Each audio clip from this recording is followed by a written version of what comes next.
ইনভেস্টমেন্টকে ওনারা কিভাবে দেখছেন, বাংলাদেশে ইনভেস্টমেন্ট ক্লাইমেটকে ওনারা কিভাবে দেখছেন, ওনারা কি মনে করছেন আমরা করলে বাংলাদেশ আরও বেটার একটা ইনভেস্টমেন্ট ক্লাইমেট হিসেবে পরিণত হবে। আমরা একজন লোকাল ইনভেস্টরের কথাও শুনবো, একজন বড় ব্যবসায়ী বাংলাদেশি, উনি বক্তৃতা রাখবেন, আমাদের অ্যাপেক্সের নাসিম মনসুর ভাই। তো ওনার কাছ থেকে আমরা জানার চেষ্টা করবো যে বাংলাদেশি যারা লোকাল বিনিয়োগকারী, তারা তো আমাদের বাংলাদেশের জন্য একটা বড় আসলে ড্রাইভার, আমাদের বিনিয়োগের একটা বড় অংশ কিন্তু লোকাল বিনিয়োগকারীদের থেকে আসে। তো তাদের যেই ভিউটা, তারা আসলে আমাদের সরকার থেকে কি এক্সপেক্ট করেন, কিভাবে ওনাদেরকে আমরা আরও বেটার একটা ইনভেস্টমেন্ট ক্লাইমেট দিতে পারি, সেই ব্যাপারেও আমরা তার কাছ থেকে শুনবো। এছাড়া আমরা প্রধান অতিথি যখন থাকবেন সেই সময় আমরা 5টি অ্যাওয়ার্ড দিব। আমরা আগেরবার বলেছিলাম অ্যাওয়ার্ডের নাম্বারটা একটু কম ছিল, বাট আমাদের এখন ফাইনালি যেটা হয়েছে, আমরা 5 জনকে সম্মানিত করব, কোম্পানি বা ইন্ডিভিজুয়াল। তো প্রথমটা হচ্ছে একজন লোকাল ইনভেস্টরকে আমরা সম্মানিত করব, তার সাথে একজন ফরেন ইনভেস্টরকে আমরা সম্মানিত করব, ইএসজি বা সাস্টেইনেবিলিটি সাইডে কন্ট্রিবিউশনের জন্য আমরা একটা সংস্থাকে সম্মানিত করব, আর সবশেষে আমরা অ্যাওয়ার্ড দিব হচ্ছে ইনোভেশনের জন্য, একটা কোম্পানি যারা খুব ইনোভেটিভ কিছু একটা করেছে তাদেরকেও আমরা আলাদা করে সম্মানিত করবো। সো এই 4টা করব। আর বাংলাদেশের ইনভেস্টমেন্ট ক্লাইমেটে আপনারা জানেন যে আমাদের অনেক বিদেশি কিন্তু আছেন যারা বছরের পর বছর ধরে বাংলাদেশে আছেন, 20-25 বছর ধরে বাংলাদেশকে ওনারা অ্যাম্বাসেডারের মতো বাংলাদেশকে বিভিন্ন দেশে পরিচিতি দেওয়ার চেষ্টা করেছেন, বাংলাদেশে বিনিয়োগ করেছেন, অনেক দিন ধরে আছেন, বাংলাদেশের সাথে খুব ক্লোজভাবে জড়িত। আমরা অনেক বাংলাদেশি হয়তো 20-25 বছর দেশে থাকি নাই, কিন্তু ওনারা কিন্তু অনেক দিন ধরে আমাদের দেশের সাথে কাজ করছেন। তো এরকম একজন বিদেশি বিনিয়োগকারীকে আমরা একটি সম্মাননা দিব, ওনাকে আমরা অনারারি সিটিজেনশিপ অফার করব এই ইভেন্টের থ্রুতে। সো এটা একটা কমপ্লিটলি ডিফারেন্ট অ্যাঙ্গেল দিবে আমাদেরকে, বাট আমরা জেনারেলি মনে করি যে আমাদের সবচেয়ে বড় অ্যাম্বাসেডার হতে পারে হচ্ছে যে কোনো বিদেশি যদি এসে বলে, বা সে তার দেশে গিয়ে বলতে পারে যে আপনারা বাংলাদেশে বিনিয়োগ করেন, কারণ আমার বিনিয়োগটা খুব সফল হয়েছে এবং আমি মনে করছি যে বাংলাদেশ বিনিয়োগের জন্য একটা খুবই ভালো জায়গা। তো সেই এসেন্সটাকে হাতে নিয়ে আমরা ওনাদেরকে, ওরকম একজন ভদ্রলোককে আমরা অনারারি সিটিজেনশিপ অফার করব। আর এর বাইরে আপনারা আগেও শুনেছেন যে অনেকগুলা এমওইউ সাইন হবে, কিছু ইনভেস্টমেন্ট কমিটমেন্ট হবে। MoU signing actually is a big range. So এই রেঞ্জের মধ্যে শুধুমাত্র আমরা ইনভেস্টমেন্ট নিয়ে কথা বলছি না, আমরা এর পাশাপাশি আরও বেশ কিছু যেগুলো টপিক আছে, যেগুলো মেইন কি টপিক ইনভেস্টমেন্ট ক্লাইমেট রিলেটেড, যেরকম একটা এক্সাম্পল হিসেবে আমরা বলতে পারি যে লেবার ল নিয়ে আমরা আপনারা দেখেছেন যে ইন্টারিম গভর্নমেন্ট লেবার লর ব্যাপারে খুবই সিরিয়াস। আমরা মনে করি যে এখানে আসলে সরকার, ব্যবসায়ী এবং আমাদের শ্রমিক যারা আছেন সবার মধ্যে কিন্তু একটা ইকুইলিব্রিয়াম কাজ করতে হবে, এটা সবসময় ওয়ান সাইডেড হলে চলবে না। তো আইএলওর সাথে আমরা এরকম একটা দ্বিপাক্ষিক চুক্তি স্বাক্ষর করার চিন্তা করছি, তার সাথে আরও বেশ কিছু মাল্টিল্যাটারাল ওটার মধ্যে ইনভলভ থাকবে। আমরা নাসার সাথে একটা চুক্তি স্বাক্ষর করার কথা চিন্তা করছি স্পেস এক্সপ্লোরেশন নিয়ে, নন মিলিটারি স্পেস এক্সপ্লোরেশন নিয়ে চুক্তি স্বাক্ষর কথা চিন্তা করছি। সেটা নিয়েও আপনাদেরকে আমরা যেদিন চুক্তি স্বাক্ষর করা হবে সেদিন আপনাদেরকে আমরা আরও ডিটেইল জানাতে পারবো। আর ফাইনালি আমি যেটা বলবো যে মিডিয়ার জন্য আমরা যথেষ্ট ভাবেই কেটার করার চেষ্টা করছি কীভাবে আপনাদেরকে বেস্ট অ্যাক্সেসটা দেওয়া সম্ভব হয়।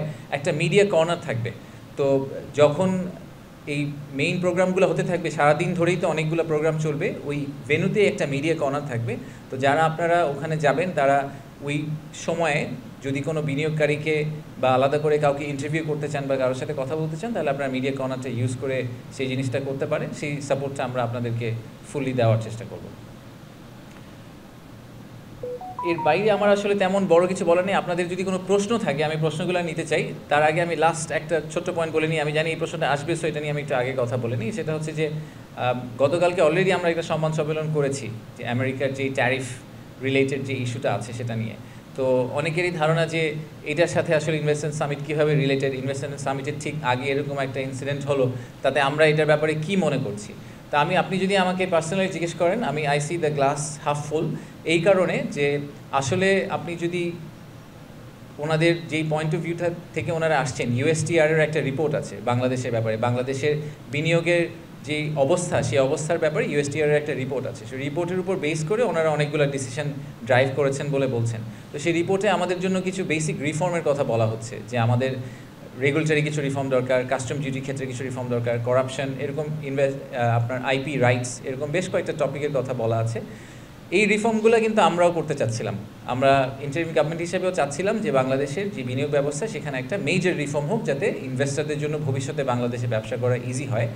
তো ওনাদের এই এডিশনাল পুশটা আমাদের জন্য আসলে একটা খুবই বেনিফিশিয়াল আউটপুট। আমি মনে করি যে এই মোমেন্টামের উপর বেস করে আমরা অনেকগুলো রিফর্ম আসলে আমাদের বিনিয়োগ ব্যবস্থার মধ্যে করে ফেলতে পারবো, সেটা আমাদের জন্য আসলে ভালোই হবে। এটার মধ্যে নেগেটিভিটি আমি একদমই কিছু দেখি না। এই অপরচুনিটিকে ইউজ করে আমি মনে করি যে আমাদের আসলে ওভারঅল ইনভেস্টমেন্ট ক্লাইমেটে একটা সিগনিফিক্যান্ট প্রোগ্রেস আনা সম্ভব। আর আমাদের কম্পিটিটর কান্ট্রি যারা আছে তারাও আমাদের সাথে একই বোটের মধ্যে আছে, একই নৌকায় আছে। সো তাদের ডিরেকশন অফ ট্রাভেলটা যেদিকে হবে আমাদেরটাও মোস্ট লাইকলি সেদিকেই হবে। সো আমি এটা নিয়ে একেবারেই চিন্তিত না যে ইনভেস্টমেন্ট ক্লাইমেটের ঠিক 4 দিন আগে হঠাৎ করে একটা ইউএসের চেঞ্জ ইন পলিসি আমাদের জন্য কি মেজরলি নেগেটিভ হয়ে গেল কিনা। আমি অ্যাকচুয়ালি পার্সোনালি মনে করি যে ইটস এ গুড সিগন্যাল। আমরা এটাকে ব্যবহার করে, আমরা এটার অপরচুনিটিটাকে নিয়ে আমরা ভবিষ্যতে আরও বেটার ইনভেস্টমেন্ট ক্লাইমেট তৈরি করার চেষ্টা করবো বাংলাদেশে। ধন্যবাদ।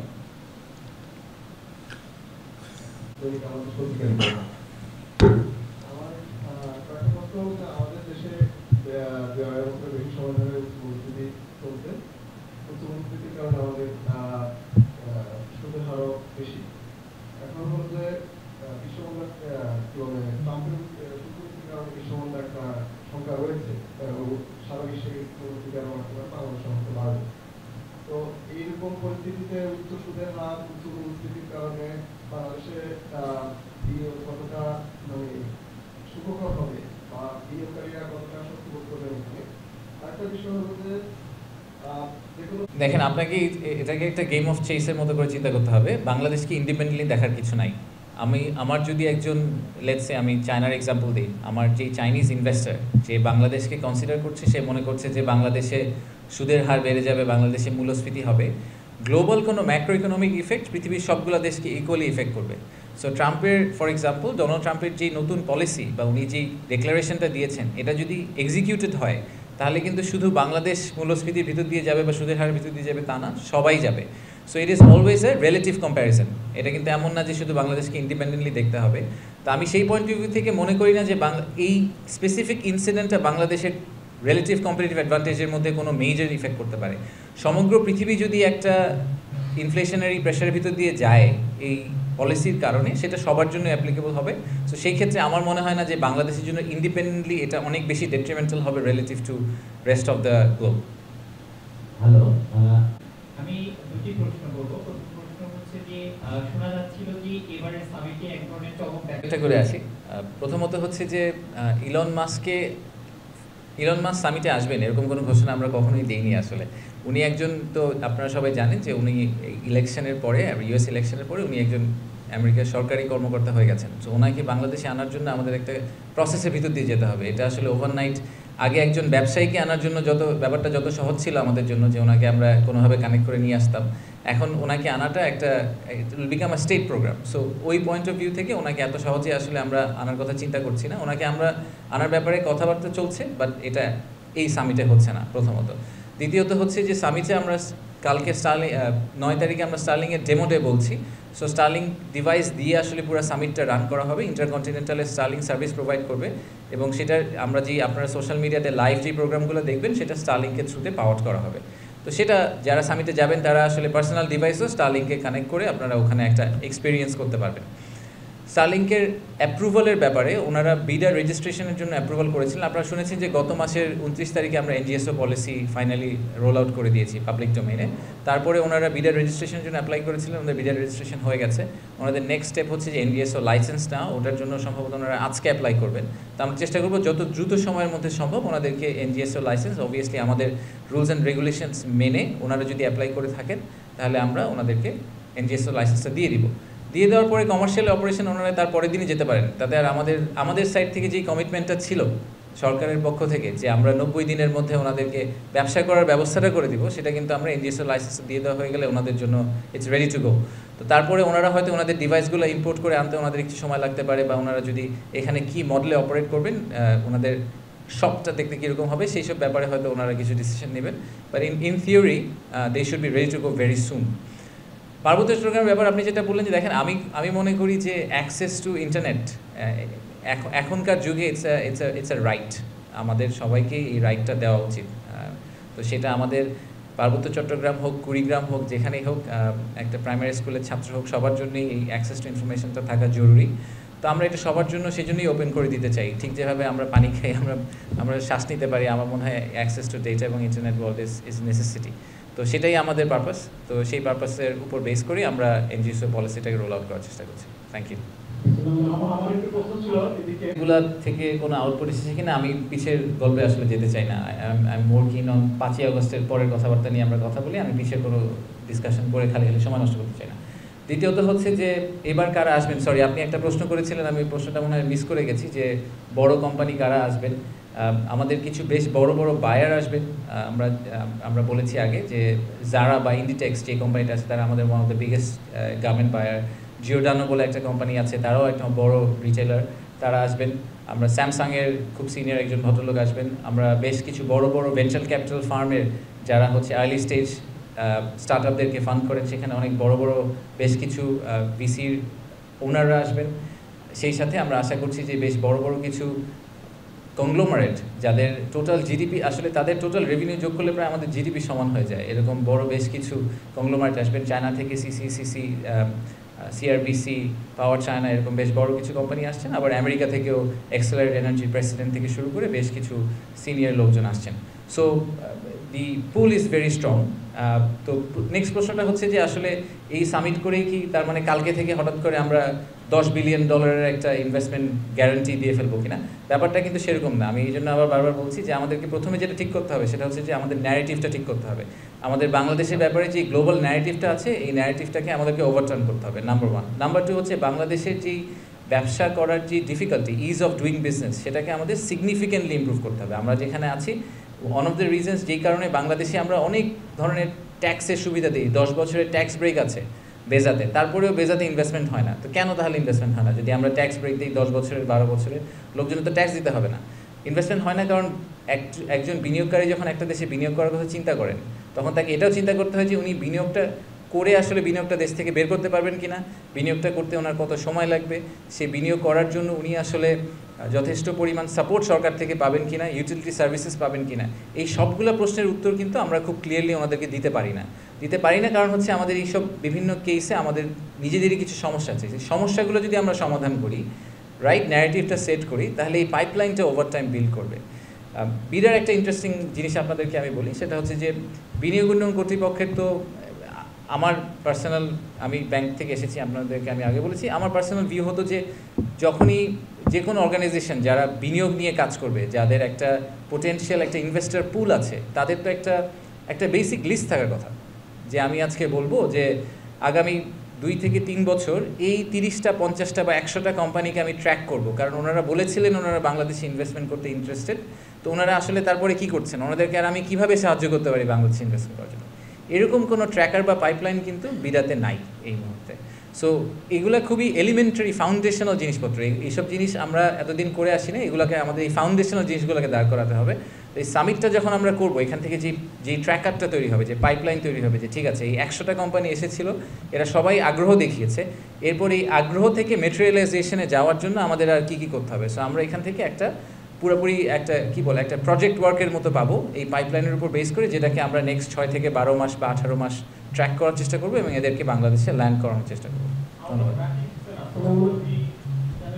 আমি যদি ক্যাটাগরিক্যালি এটাকে আরও ক্রিস্টালাইজ করার চেষ্টা করি, তাহলে মেইন সমস্যাটা আমাদের গ্যাস সাপ্লাইটা। তো বাংলাদেশের টোটাল গ্যাস সাপ্লাইয়ের 50% আমরা নিজেরা এক্সট্র্যাক্ট করি, আর বাকি 50% আমাদেরকে ইম্পোর্ট করতে হয়। তো আপনারা রিসেন্টলি দেখেছেন, এবং তার ইম্পোর্ট করা গ্যাসের ক্ষেত্রে একটা বড় সমস্যা আমরা ফেস করেছি, যেহেতু আমাদের একটা ডলার ক্রাইসিস ছিল, একটা ফরেন কারেন্সি ক্রাইসিস ছিল। সেই ক্রাইসিসটার কারণে অনেক সময় আমরা পেমেন্ট করতে পারিনি। পেমেন্ট করতে না পারার কারণে আমাদের একটা রেপুটেশনাল ইস্যু হয়ে গেছিলো, যেই কারণে আমরা যখন নতুন কার্গো জন্য সাপ্লায়ার কন্ট্রাক্টের জন্য যখন আমরা আরএফপি করছি, তখন আমরা আসলে ভালো প্রাইসে ভালো কোয়ালিটির কার্গো পাচ্ছিলাম না। তো এখন আপনারা দেখেছেন যে আমাদের ফরেন কারেন্সি রিজার্ভটা কিন্তু একটা স্টেবল পর্যায়ে চলে এসেছে, টু দ্য পয়েন্ট যে বাংলাদেশ ব্যাংকের গভর্নর এখন বলছেন যে ওনারা আসলে হয়তো আইএমএফ ফান্ডিংটা নাও লাগতে পারে আমাদের এই স্টেবিলিটির জন্য। তো যখন আমাদের এই লিকুইডিটি তৈরি হয়ে যাবে, যে আমরা আসলে পেমেন্টগুলো করতে পারবো, তখন এই যে গ্যাপটা, এই 50%-এর গ্যাপটা যেটাকে আমাদের ইম্পোর্ট করে আনতে হয়, সেটা সিগনিফিকেন্টলি আসলে ইজি হয়ে যাবে আমাদের জন্য করা, নাম্বার 1। নাম্বার 2 হচ্ছে যে আমরা অনেকগুলো লং টার্ম কন্ট্রাক্ট করেছিলাম, আগেই করা হয়েছিল এগুলো, আসলে আমি ক্রেডিট নিব না, এটা আগে সরকারের সময় করা হয়েছিল, যেগুলো সবগুলো ইন এফেক্ট হবে হচ্ছে জানুয়ারি 2026 থেকে। তো 2026 জানুয়ারির পর থেকে কিন্তু আমাদের একটু আসলে প্রেশারটা এমনিই কমে যাবে, ন্যাচারালি কমে যাবে। ন্যাচারালি কমে যাওয়ার উপরে আমি আবারও ইয়েস ট্রেডের পয়েন্টটাতে ফেরত আসি। আমরা কিন্তু গতকালকে আপনারা সংবাদ সম্মেলনে শুনেছেন যে আমরা ফেব্রুয়ারি থেকে আসলে আমেরিকার সাথে কথা বলছি যে কীভাবে আমরা ট্রেড ইমব্যালেন্সটা কমাতে পারি। একটা বড় টপিক আমাদের ট্রেড ইমব্যালেন্স কমানোর হচ্ছে গিয়ে এনার্জি। সো ওনারা কিন্তু ট্রাম্প অ্যাডমিনিস্ট্রেশন আসার পরে ডিসিশন নিয়েছেন যে ওনারা এলএনজি আবার এক্সপোর্ট করবেন। তো সেই ব্যাপারে আমরা অলরেডি আমেরিকার সাথে কথা বলছি। সো আমাদের জন্য একটা নতুন সোর্স অফ এনার্জি তৈরি হয়েছে, জিসিসি মার্কেট, যে গালফ মার্কেটগুলোর বাইরে আমেরিকা আরেকটা মার্কেট হিসেবে। তো আমরা যদি ওই মার্কেটটাকেও ভালোভাবে ট্যাপ করতে পারি, আমার ধারণা যে এনার্জি সাপ্লাইয়ের এই যে ক্রাইসিসটা আছে বা একটা শর্টেজ আছে, সেই শর্টেজটাকে আমরা রিকভার করতে পারবো। রিকভার করতে পারলে আমার মনে হয় না যে এটা নিয়ে সমস্যা হবে। আর ফাইনালি পলিসিগত আমার একটা পার্সোনাল রেকমেন্ডেশন, আমার ধারণা সরকার অলরেডি এটা নিয়ে কাজ করছে, সেটা হচ্ছে যে ইন্ডাস্ট্রিয়াল সাপ্লাই ফর এনার্জি। অনেক দেশই এটা করেছে, মালয়েশিয়াতে যেরকম এনার্জি সাপ্লাই ফর ইন্ডাস্ট্রি, এটাকে কিন্তু রিং ফেন্স করা আছে, ওটাকে সরকার গ্যারান্টি করে। কনজিউমারের জন্য যে গ্যাস সাপ্লাই, সেই গ্যাস সাপ্লাইটার ক্ষেত্রে লোকজন এলপিজি গ্যাস ইউজ করে, সিলিন্ডার ইউজ করে, বাট মেইন পাইপলাইনে যে গ্যাস সাপ্লাইটা হয়, যেটা হেভি প্রেশার গ্যাস, সেটা ইন্ডাস্ট্রির জন্য গ্যারান্টিড করা থাকে। তো আমাদের ক্ষেত্রেও আসলে ইভেনচুয়ালি সেই ডিরেকশনে চলে যেতে হবে আমাদেরকে, যে ক্লাসিক কনজিউমার যে গ্যাস ইউজ করে রান্না করার জন্য, তার কিন্তু হেভি প্রেশারের গ্যাসের দরকার নেই, কিন্তু সে রান্না করার জন্য তাকে যে ইনগ্রেডিয়েন্ট কিনতে হবে, সেই ইনগ্রেডিয়েন্ট আসবে যখন সে বেতনটা পাবে, আর তখনই সে বেতনটা পাবে যখন ইন্ডাস্ট্রিটা চলবে। তো ইন্ডাস্ট্রিয়াল গ্যাসকে আমাদেরকে ডেফিনেটলি প্রায়োরিটাইজ করতে হবে, ইন্ডাস্ট্রিয়াল সাপ্লাই অফ এনার্জিটাকে প্রায়োরিটাইজ করে তারপরে বাকি স্পেসটাকে আমাদেরকে প্ল্যান করতে হবে। Thank you. আস্তে আস্তে আমরা একটা মেয়েদের গত 8 মাসে প্রতি বিনিয়োগের নাম্বারটা প্রতি কোয়ার্টারলি পাবলিশ করা হয়, হ্যাঁ, এবং কোয়ার্টারলি পাবলিশ করা হয়। আপনি যদি একদম অ্যাবসলিউট বিনিয়োগের নাম্বারটা জানতে চান, সেই নাম্বারটা পাবলিশ করে সেন্ট্রাল ব্যাংক। কারণ আমাদের যে বিনিয়োগের যে ক্যালকুলেশন মেথোডোলজি, সেটা নিয়েও আমার কিছু পার্সোনাল ব্যাপার আছে, পার্সোনাল ভিউ আছে, বাট আমি অত টেকনিক্যাল ডিটেলে আজকে যাব না। বিনিয়োগের যে 3টা মেইন অ্যাভিনিউ আছে, যেটাকে আমরা গ্রস ইনভেস্টমেন্ট বলি, সেই গ্রস ইনভেস্টমেন্টকে 3 ভাগে ভাগ করা হয়। একটা হচ্ছে গিয়ে আপনার যে এডিশনাল লোন নিই আমরা, ফরেন কারেন্সি ফাইন্যান্সিং নিই, সেটাকেও আমরা বিনিয়োগ হিসেবে দেখাই। আমরা যেই ক্যাপিটাল যেটা প্রফিট করেন, রিইনভেস্টেড ক্যাপিটাল বলা হয় এটাকে, যে একটা কোম্পানি বাংলাদেশে প্রফিট করেছে, বিদেশি কোম্পানি, সে ওই প্রফিটটা আবার ইনভেস্ট করেছে তার ব্যবসাতে, সেটাকেও আমরা এফডিআই হিসেবে ধরি। আর জেনুইন যেটা ইকুইটি হিসেবে ঢুকে বিদেশ থেকে, সেটাকেও আমরা এফডিআই হিসেবে ধরি। তো এটার মধ্যে আসলে হাই কোয়ালিটি এফডিআই হচ্ছে লাস্টেরটা, যেটা ইকুইটি হিসেবে শেয়ার হোল্ডিং হিসেবে বাইরে থেকে ঢুকেছে। বাকি দুইটা কিন্তু হাই কোয়ালিটি, ওগুলো অনেকগুলো বের হয়ে যেতে পারে, অনেকে জোর করে করছেন কারণ আমরা রিপ্যাট্রিয়েট করতে দিচ্ছি না বলে, ডলার ক্রাইসিসের কারণে। তো এই ব্রেকডাউনটা টেকনিক্যালি একটা ইস্যু, যেটা নিয়ে আমরা সেন্ট্রাল ব্যাংকের সাথে এই মুহূর্তে কাজ করছি। নাম্বারগুলোকে রিভাইজ করতে হবে, যে নাম্বারগুলো আমরা প্রিভিয়াসলি যেগুলোকে আসলে বেঞ্চমার্ক ধরে এসেছি, আমি পার্সোনালি মনে করি না সেগুলো রাইট নাম্বার। আপনার স্পেসিফিক কোয়েশ্চেনটার আনসার দেওয়ার জন্য যেটা বলতে হবে আমাকে, সেটা হচ্ছে যে আপনাকে অল্প কিছুদিন ওয়েট করতে হবে, কারণ ফার্স্ট কোয়ার্টারের নাম্বারটা এখনও আসলে পাবলিশ হয়নি। নাম্বার পাবলিশ হতে প্রায় 1-1.5 মাস সময় লেগে যায় সেন্ট্রাল ব্যাংকের। সো আমরা হয়তো এই এপ্রিলের মাঝামাঝি কোনো একটা সময় গিয়ে ফার্স্ট কোয়ার্টার এন্ড অফ মার্চের নাম্বারটা পেয়ে যাবো। ঠিক আছে, থ্যাংক ইউ। ব্যাংকিং সিস্টেমের যেই ক্রাইসিসটা, সেই ক্রাইসিসটা আপনি যদি ফিল্টার করার চেষ্টা করেন, দেখবেন যে বাংলাদেশের টপ কিছু ব্যাংক আছে যারা এই লাস্ট কোয়ার্টারে রেকর্ড প্রফিট ঘোষণা করেছেন। বাংলাদেশের লোকাল ব্যাংকের মধ্যে মনে হয় 5টা ব্যাংক প্রথমবারের মতো কত হাজার কোটি টাকার উপরে একটা প্রফিট ঘোষণা করেছেন, ওনারা ওই ক্লাবে ঢুকেছেন। সো এমন কিন্তু না যে পুরো ব্যাংকিং ইন্ডাস্ট্রি লস করছে। যারা ভালো ব্যাংক তারা অনেক প্রফিট করছে, যারা দুর্বল ব্যাংক তারা অনেক লস করছে। সো আমাদের মধ্যে একটা গ্যাপ তৈরি হয়ে গেছে। তো বিনিয়োগকারী যদি বাংলাদেশে আসেন এবং তিনি যদি হাই কোয়ালিটি বিনিয়োগকারী হন, ওনার ফাইন্যান্সিংয়ের অভাব হবে এটা একদমই মনে করি না। টপ টিয়ার ব্যাংকরা সবসময় টপ টিয়ার কাস্টমারদের জন্য they are very ready to do anything, এবং সেটাই আমি সবসময় দেখে এসেছি যে লিকুইডিটি পয়েন্ট অফ ভিউ থেকে যারা ভালো কোয়ালিটির বিনিয়োগকারী, তাদের আসলে ফাইন্যান্সিং নিয়ে কখনো ঝামেলা করতে হয় না। আমার মনে হয় না যে বাংলাদেশের লোকাল মার্কেটে, ক্রেডিট মার্কেটে বিনিয়োগ মানে লিকুইডিটির এরকম ইস্যু আছে ডোমেস্টিক মার্কেটে, যে একজন ভালো বিদেশি বিনিয়োগকারী বাংলাদেশে এসে আসলে লোন পাওয়ার অভাবে উনি বাংলাদেশে একটা ফ্যাক্টরি সেট আপ করতে পারবেন না। এটা হওয়ার সম্ভাবনা আমি মনে করি খুবই অল্প। আপনি যদি আমাদের হিস্ট্রিটা দেখেন, লাস্ট 50 বছরে যারা বাংলাদেশে বিদেশি বিনিয়োগকারী এসেছেন, আমি অনেকেরই নাম বলতে পারি। ধরেন আমরা ব্রিটিশ আমেরিকান টোব্যাকোর কথা বলি, আমরা ইউনিলিভারের কথা বলি, আমরা গ্রামীণ ফোনের কথা বলি, আমরা লাফার্জ হোলসিমের কথা বলি। যারা বাংলাদেশে এসেছেন তারা গ্লোবালি যেই রেটে প্রফিট করেন আর বাংলাদেশে ওনারা যেই রেটে প্রফিট করেন, এটার পার্থক্য কিন্তু অনেক। বাংলাদেশের রিস্ক প্রোফাইল ইজ হায়ার, কিন্তু at the same time return profile is also very high. বাংলাদেশে ব্যবসা করা কঠিন, কিন্তু বাংলাদেশে যদি কেউ ভালো ব্যবসা করতে পারে সে আবার ওই গ্লোবাল স্ট্যান্ডার্ডের চেয়ে অনেক বেশি প্রফিট নিয়ে বাংলাদেশ থেকে আসলে আউটরান করতে পারে বাকি ওনার কম্পিটিটরদেরকে। সো এবং যেইসব ইন্ডাস্ট্রিতে বিদেশি ইনভেস্টাররা এসেছেন তারা কিন্তু সেই সব ইন্ডাস্ট্রি ডমিনেট করেন ইনফ্যাক্ট আমাদের ক্ষেত্রে।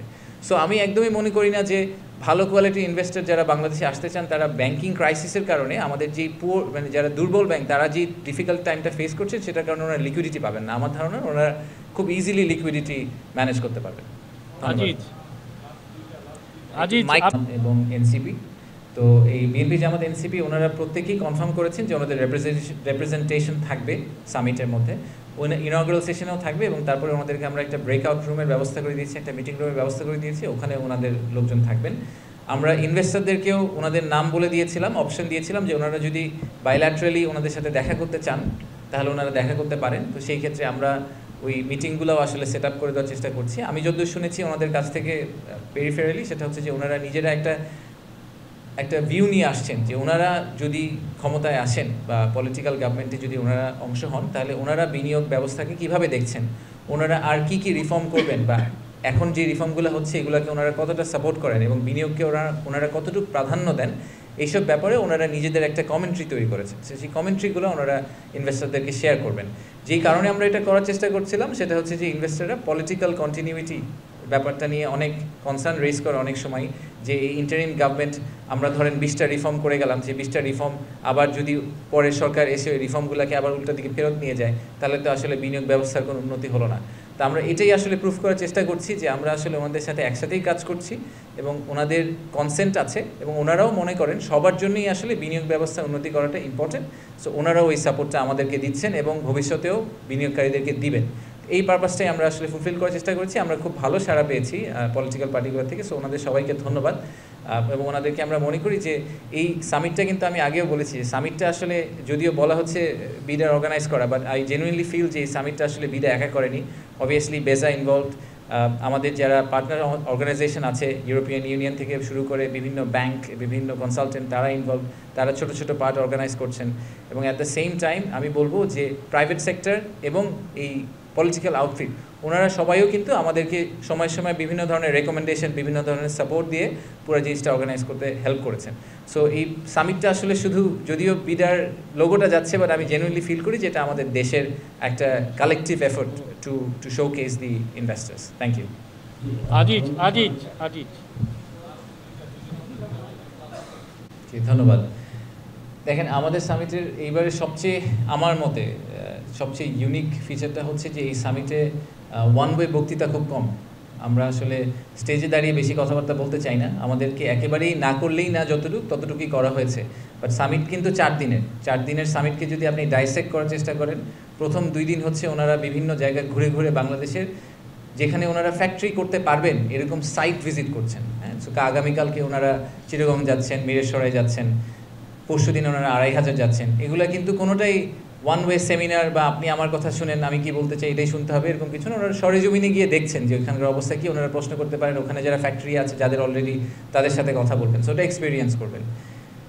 মেইন ইনঅগ্রেশন সেশনের পরে বাকি যে ব্রেকআউটগুলো হবে, যে 5টা সেক্টর নিয়ে আমরা মনে করছি যেখানে এফডিআই আসার সম্ভাবনা সবচেয়ে বেশি, যে renewable energy, agro processing, pharmaceutical, digital economy এবং টেক্সটাইল, এই 5টা সেক্টরে কিন্তু যেভাবে ডিজাইন করা হয়েছে সেখানে ম্যাচ মেকিং সেশনকেই সবচেয়ে প্রাধান্য দেওয়া হয়েছে।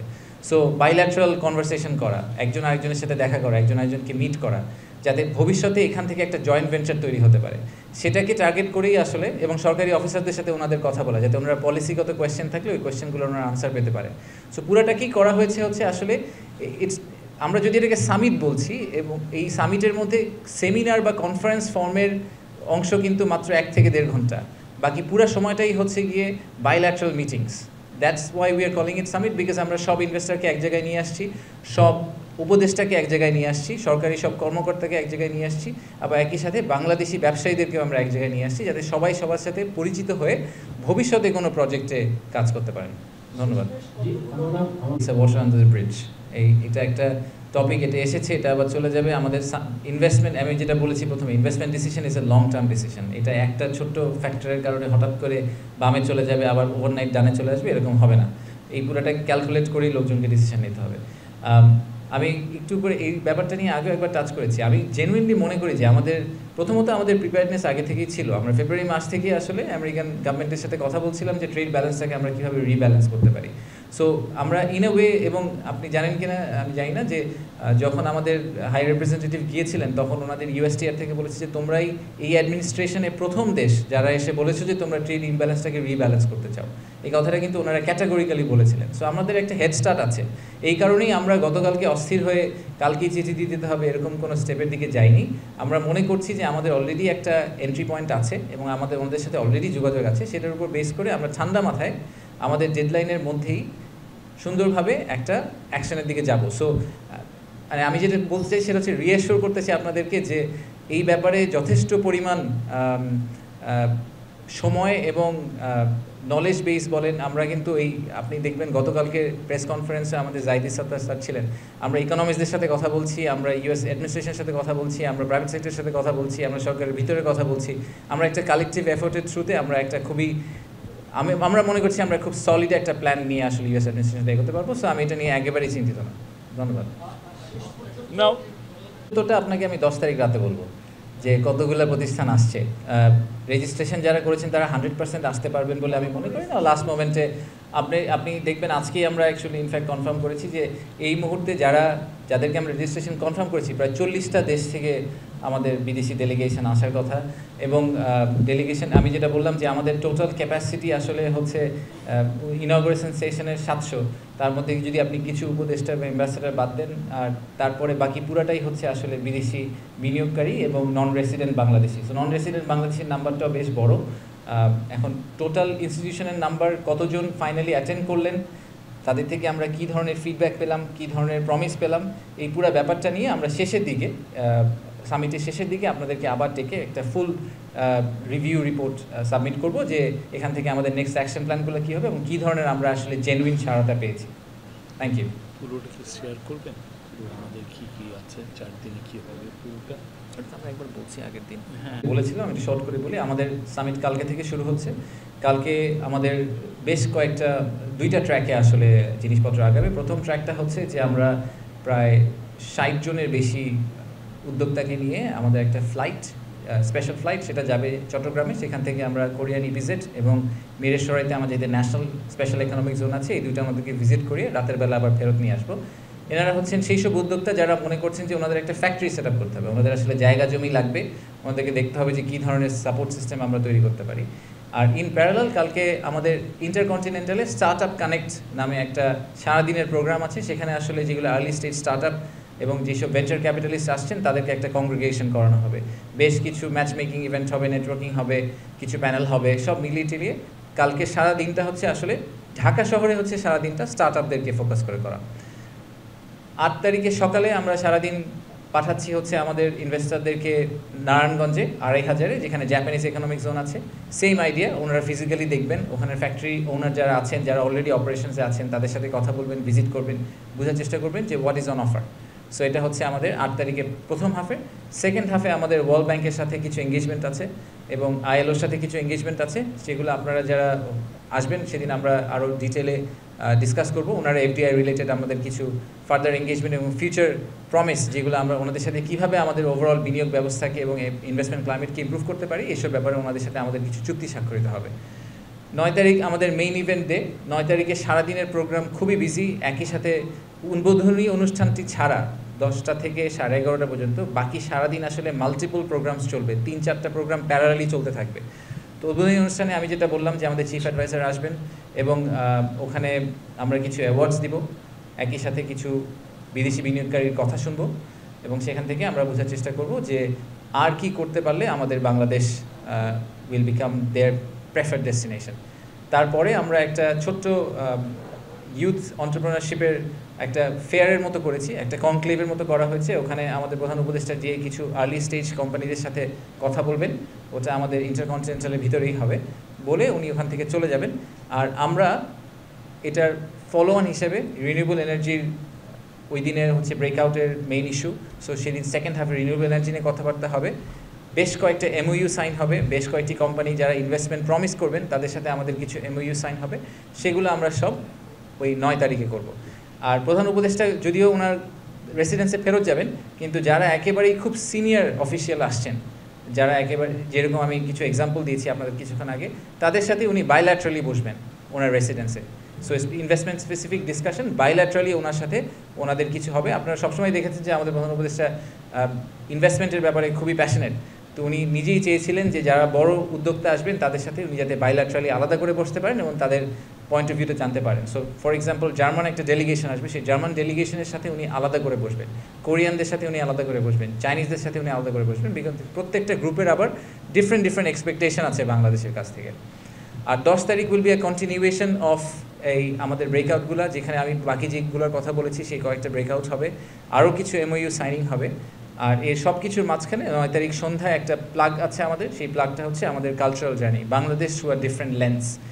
এই প্রোগ্রামটার ব্যাপারে আমি পার্সোনালি খুবই এক্সাইটেড। আমার ধারণা যে বাংলাদেশের যে আমাদের পার্সোনাল যে আইডেন্টিটি, সেই আইডেন্টিটিটাকে এক্সপ্রেস করার জন্য খুব সুন্দর করে আমরা একটা প্রোগ্রাম দাঁড় করাতে সক্ষম হয়েছি মিনিস্ট্রি অফ কালচারাল অ্যাফেয়ার্সের সাথে। সেখানে আমরা যেটা করার চেষ্টা করছি যে একজন ক্লাসিক ব্যবসায়ীর পক্ষ থেকে তো বাংলাদেশকে দেখা একরকম, কিন্তু যারা ব্যবসায়ী এই ইনভেস্টমেন্ট কমিউনিটির বাইরে, ফর এক্সাম্পল যে একজন ফটোগ্রাফার, যে একজন মিউজিশিয়ান, যে একজন ফুটবল প্লেয়ার, তারা বাংলাদেশকে কীভাবে দেখেন, তারা বাংলাদেশের মানুষের আইডেন্টিটিকে কীভাবে দেখেন, যে একজন মিউজিশিয়ান সে কীভাবে দেখেন। সো বাংলাদেশের যে ওভারঅল পিকচারটা, বাংলাদেশি একটা মানুষকে যদি চোখ বন্ধ করে এই ইনভেস্টর যখন ফেরত যাবেন, উনি যখন চোখ বন্ধ করে বাংলাদেশি একজন স্টাফ মেম্বারের কথা চিন্তা করবেন, উনি মনে করবেন যে উনি বাংলাদেশে একটা অফিস দিচ্ছেন, সেখানে কান্ট্রি ম্যানেজার দেখতে কীরকম হবে, সে কী খায়, সে কী করতে চায়, সে কী পছন্দ করে, এই পুরো ভিউটা তাদেরকে আসলে আমাদেরকে দিতে হবে, so that they feel confident যে বাংলাদেশে যদি আমি একটা অফিস সেট আপ করি, সেই অফিসে যে লোকগুলো কাজ করবে সেই লোকগুলো আসলে আমার অর্গানাইজেশনকে খুব ক্লোজলি দেখে রাখবে। তো সেই পার্সপেক্টিভ থেকে আমরা 9 তারিখ সন্ধ্যায় ওনাদেরকে একটা ফুল কালচারাল ইমার্সিভ জার্নির ভিতর দিয়ে নিয়ে যাবো। সো এই হচ্ছে আমাদের summary of the event. And প্রতিদিন শেষেই আমরা আসলে অল্প কিছুক্ষণ 15 মিনিট করে আপনাদের সাথে কথা বলবো, আপনাদেরকে ওই দিনের আপডেট দেওয়ার জন্য যে ওই দিন আমাদের প্রাইমারিলি কী হলো, কে আসলো, কোনো মেজর ধরনের অ্যানাউন্সমেন্ট হলো কিনা, সেই সব কিছুই আমরা ওই দিন বিকালে ইউজুয়ালি ডে এন্ডে আপনাদেরকে একটা ছোট্ট আপডেট দেওয়ার চেষ্টা করবো প্রেস টিমের সাথে একসাথে করে। ধন্যবাদ। Thank you.